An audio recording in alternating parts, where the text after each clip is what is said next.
So hi beautiful people. So I would like to shout out to this amazing people na they working for God's glory, especially sa uh, nag-mission sila sa mga bundok.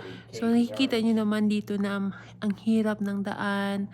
Um, mahirap ang daan pero enjoy kasi kasi nga 'di ba makikita mo yung God's goodness and God's creation, 'di ba?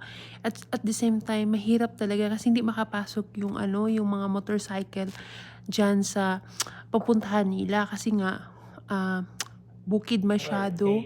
Pero makikita nyo naman guys na ang ganda ng tanawin, 'di ba? May mga magagandang puno, green leafy na mga dahon, tsaka yung mga batis, 'di ba?